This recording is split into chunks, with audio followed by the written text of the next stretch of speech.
Hello, dear friend. In the last video, we explored how forgiveness brings wholeness, how letting go of bitterness and pain can free us from the weight that feeds stress and anxiety.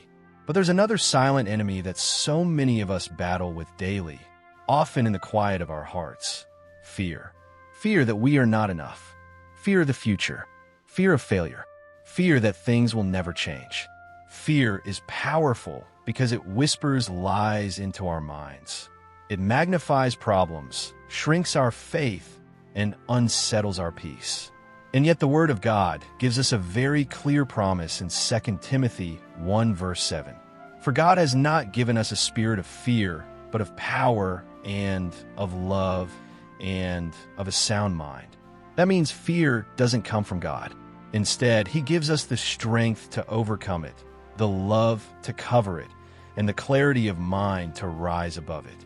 So today, I want to share how freedom from fear can heal stress and anxiety, how faith replaces fear, and how living in that freedom transforms our lives.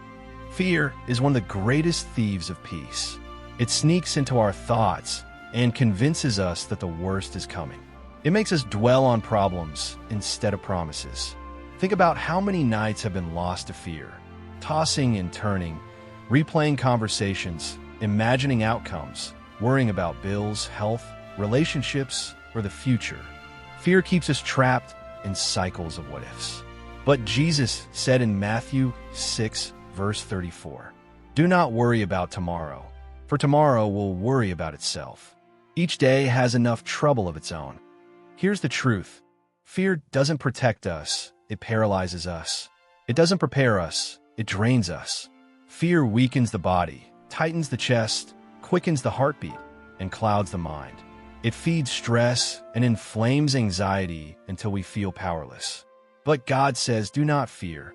Over 300 times in the Bible, we are reminded not to be afraid. Why? Because fear is a heavy burden we were never meant to carry. Let's look at an example from Scripture. When the Israelites stood before the Red Sea with Pharaoh's army behind them, fear gripped their hearts. They cried out in panic, asking Moses why he had brought them there to die.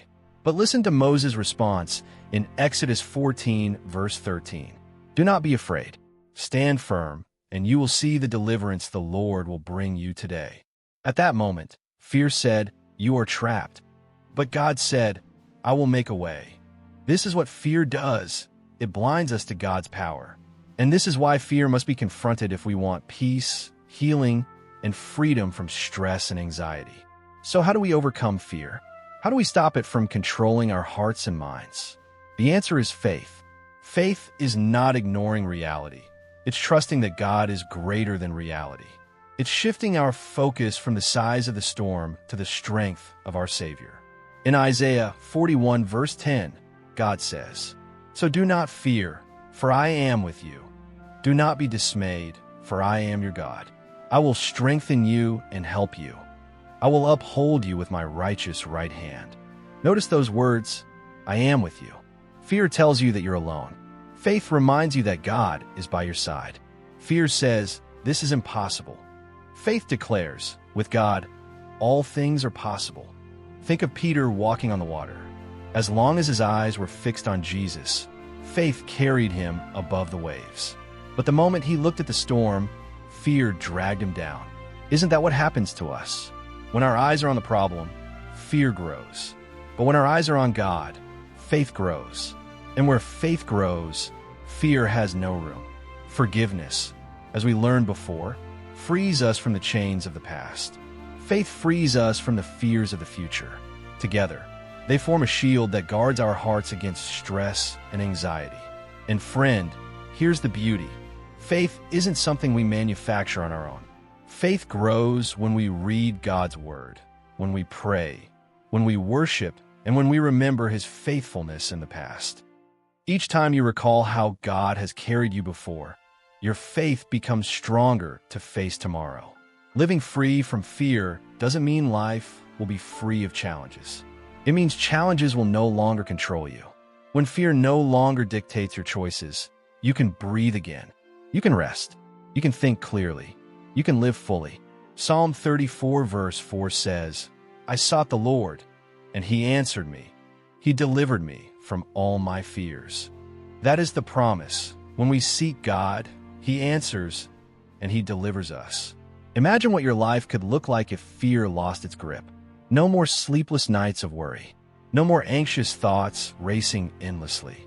Instead, peace. Peace that surpasses understanding. Peace that guards your heart and mind in Christ Jesus. Freedom from fear is not about being brave in your own strength. It's about surrendering your fears into God's hands. Because he is faithful, he is strong, and he will never leave you nor forsake you. So, dear friend, if you've already watched the message on forgiveness, you know that letting go of the past brings freedom. Today, I want you to see that letting go of fear brings peace for your future. And this is just one more key from my book, Stress and Anxiety, How the Bible Can Help You Get Healed. Forgiveness and freedom from fear are powerful steps, but there is even more: prayer, healthy living, peace, hope, and joy. Each one works together to bring true wholeness. So, if this message has touched you, I encourage you to keep walking this journey with me. Don't let fear have the final word. God has given you power, God has given you love, and God has given you a sound mind. Thank you for spending this time with me.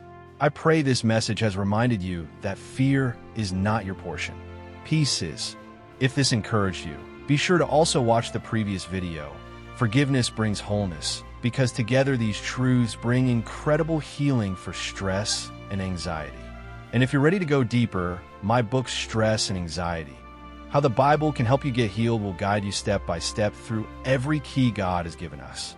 Until next time, may the Lord bless you, keep you, and fill you with perfect peace. Amen. Have a blessed day.